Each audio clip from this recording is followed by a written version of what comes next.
50 years of research confirms that the Functional Behavior Assessment, or FBA, is the most reliable method for identifying the variables that drive challenging student behavior.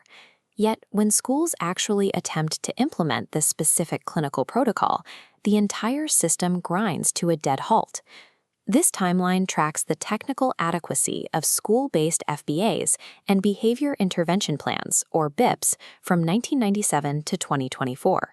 Despite decades of legal mandates, the clinical quality of these plans remains persistently flat, scoring between 40 and 50% on standardized evaluations. Technically inadequate plans fail to change behavior. As a result, students with challenging behaviors are frequently subjected to reactive, exclusionary discipline, like suspensions and expulsions, in the absence of functional clinical support. The underlying behavioral science is settled and proven. The tension lies in why these protocols collapse the moment they enter the natural classroom environment. The research-to-practice gap is a product of systemic implementation errors and poor environmental design, regardless of the scientific validity of the protocol. When school districts confront these failure rates, the standard administrative response is to assume a knowledge deficit. Administrators conclude that staff simply need more training on how to write a behavior plan, but the data disproves this assumption. Systemic failure in behavior plan design persists across school districts, even after extensive statewide professional development initiatives. Evaluating these failures through the lens of behavioral economics reveals that the breakdown is a predictable outcome of misaligned incentives and cognitive friction within the school system. The Individuals with Disabilities Education Act legally mandates schools to conduct FBAs, transforming a fluid diagnostic tool into a rigid administrative checklist.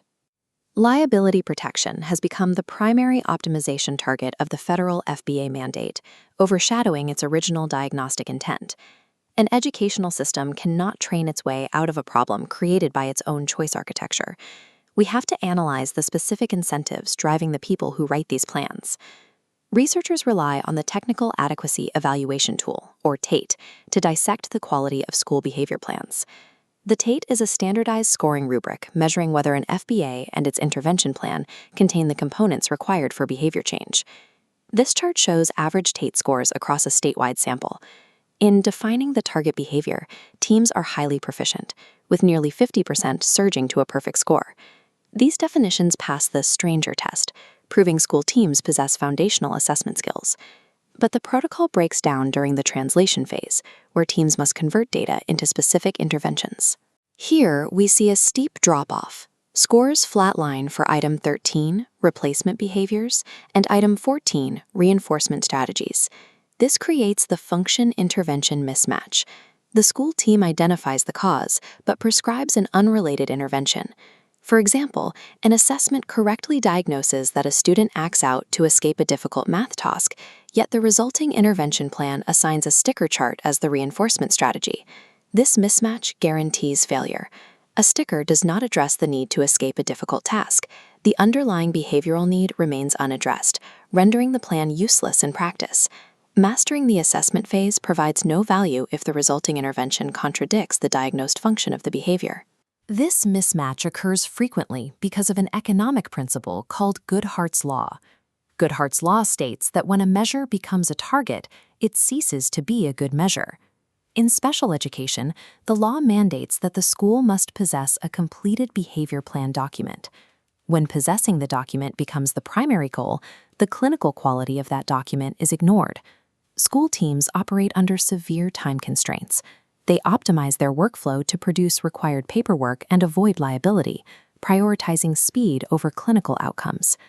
This compliance mindset is amplified by default bias within the IEP software systems used to generate these documents. The architecture of these platforms encourages users to select pre-populated, generic strategies from a list, rather than typing individualized instructions. Selecting a generic drop-down option guarantees immediate legal compliance while completely bypassing the need for custom, function-based analysis. The alternative, manually designing a functionally equivalent intervention from scratch, requires high cognitive effort and significant clinical expertise that many teams lack the time to apply. The software's choice architecture economically incentivizes educators to produce technically inadequate, one-size-fits-all documents. The final point of failure occurs in the classroom. In behavioral science, the match between an intervention and its environment is called contextual fit. Even a clinically perfect plan will fail if it ignores the operational constraints of the person tasked with implementing it. This visual represents the imbalance of classroom constraints. A 2024 longitudinal analysis revealed a severe readability gap. The average school behavior plan requires a 14th grade reading level just to comprehend. This illustrates bounded rationality.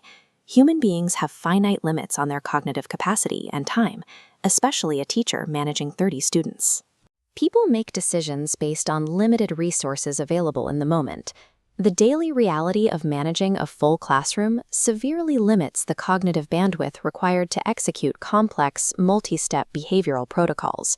When a plan demands high-effort reinforcement cycles or constant data tracking, it overwhelms this strictly limited bandwidth. When the effort required to implement an intervention exceeds the teacher's capacity to perform it, treatment fidelity inevitably drops to zero. A behavior plan that ignores the teacher's cognitive load exists purely as an administrative fiction, lacking any practical clinical function. School behavior plans fail because they are optimized for compliance. They bypass the student's actual behavioral function, and they ignore the teacher's execution capacity. Generating technically adequate plans requires a structural shift in school choice architecture to align legal compliance with clinical efficacy. A viable plan has two distinct requirements. First, it must offer the student a functionally equivalent replacement behavior, or FERB. A FERB is a more appropriate skill that achieves the same outcome as the problem behavior while requiring less effort to perform. Second, the plan must simultaneously provide the educator with a low-friction implementation pathway that fits their classroom context. Long-term behavioral change occurs only at the intersection of these two economic realities.